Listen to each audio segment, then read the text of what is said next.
This fellow claims he killed more bears with a knife than he did with his musket.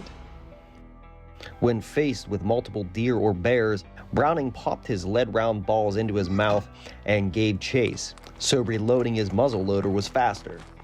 He was innovative, bending his muzzleloader barrel between two trees to make his rifle shoot two sights.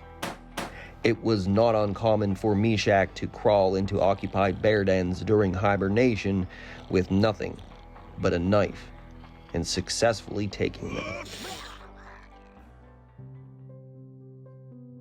Meshach Browning was an early settler of Western Maryland and a prolific hunter.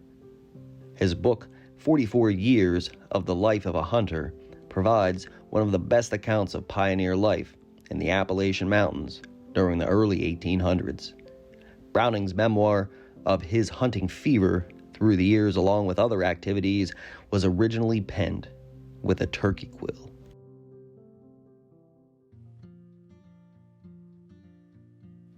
Half backwoods history, half heroic adventure story, it recounts his hunting expeditions and life-threatening encounters while stalking game, and records details of life in early frontier America, Western Maryland folkways, and early settlement life.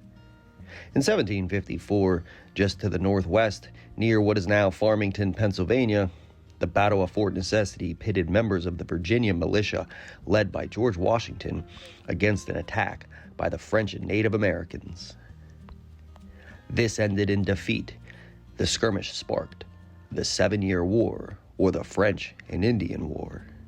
The next year, British Major General Edward Braddock, the first commander-in-chief in the war, led troops into what is now Pittsburgh to assault the French position of Fort Duquesne. The assault ended in disaster and the death of Braddock.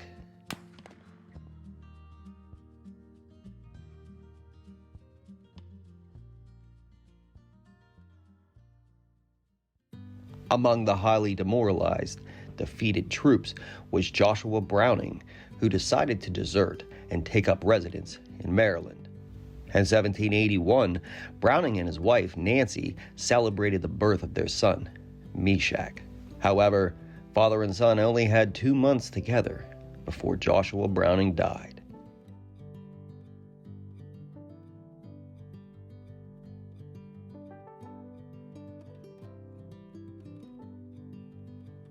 Nancy Browning moved to Allegheny County to be closer to relatives, and when Meshach turned 14, he began, with a bare minimum education, to write down his hunting exploits, his travels, and his encounters with the few people living in the western part of Allegheny County. Making his way throughout the region that would eventually become Garrett County, Browning reported that in his career as a professional hunter, he killed 2,000 deer, 400 bears, 50 panthers, and numerous wolves and wildcats. Meshach was the Daniel Boone of Maryland. He details how he started with nothing but an empty shell of a hunting shack. Through hard work, he carved a life as a cattle farmer and a mill operator out of the Garrett woodlands. While focused mostly in the Garrett County area, Browning's travels took him into Pennsylvania and the future West Virginia. Hunting in neighboring Preston County, formed in 1818, and south to the mouth of the North Branch Potomac River. Most of the content Meshach shares has to do with his life as a hunter. He was the most respected hunter in the county.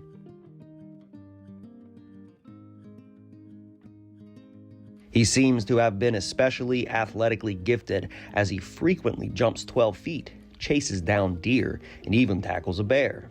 In one particular account, Meshach decides he wants to capture some deer and take them home as pets.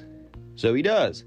He chased down a buck, tackled it, tied it up, and brought it home, 2 miles through dense thickets. In another account, a hunting friend jokingly challenges Meshach to fight a bear in hand-to-hand combat. Much to his friend's surprise, Meshach runs in and gives the bear a run for his money. He was on the verge of killing it before his friend released his hunting dogs on the bear, an attack Meshach called ruining his fun.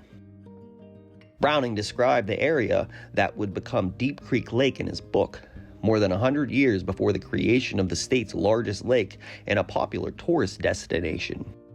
He recounts, "My mind cannot imagine a more beautiful sight than could be obtained from the highest grounds of the Hoot Pool Reach, which commanded a view of the valley between that and the Great Backbone.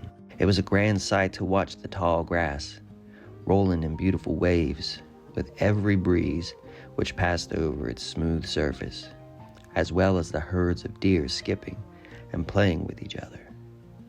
His brilliance of ingenuity shone in his accounts as he saw the potential for the territory in its natural resources and development as farmland.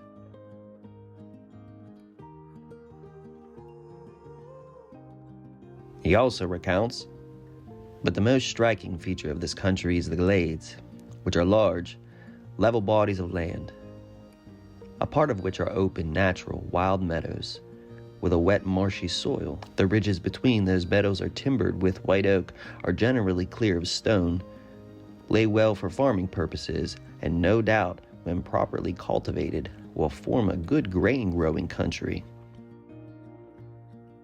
The land has mostly been in the possession of men who knew but little of the proper mode of farming, and who probably never entertained a thought about doing anything to increase the fertility of the soil, and consequently the land has not been, nor is it now, near so productive as it could be readily made."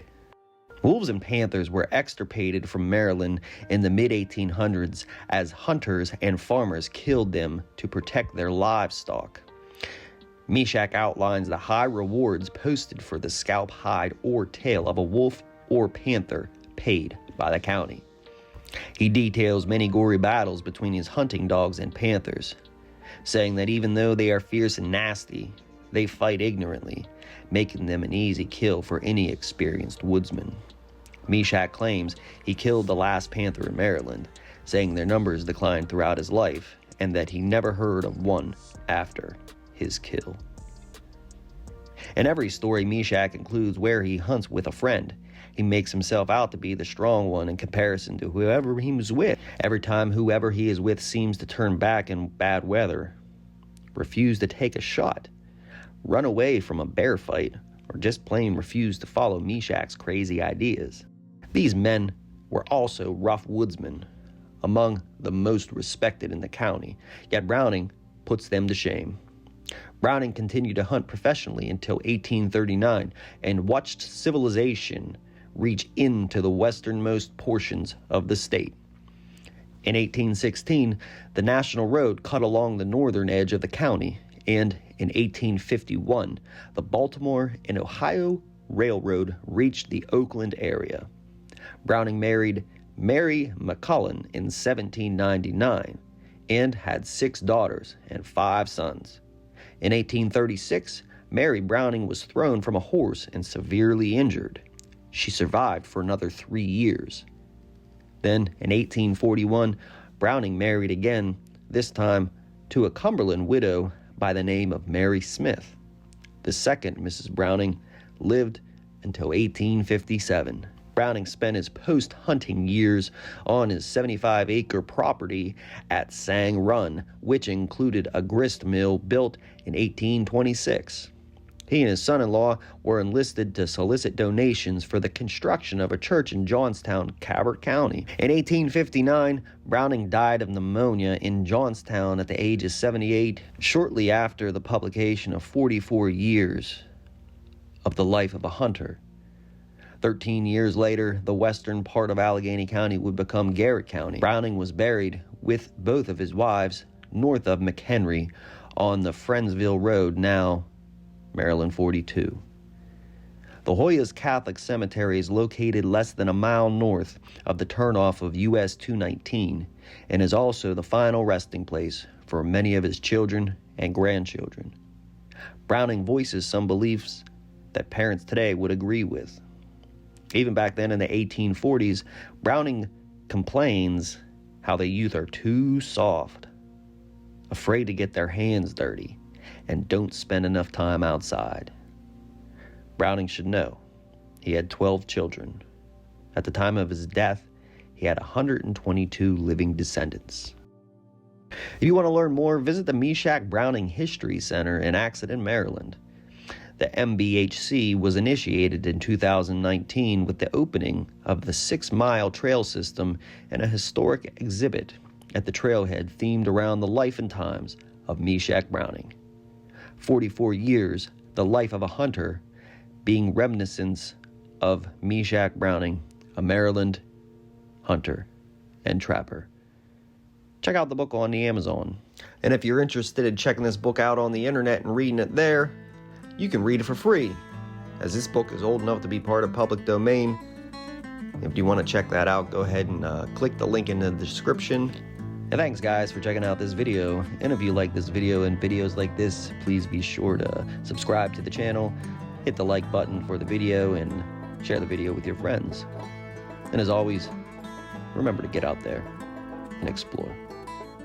Thanks guys.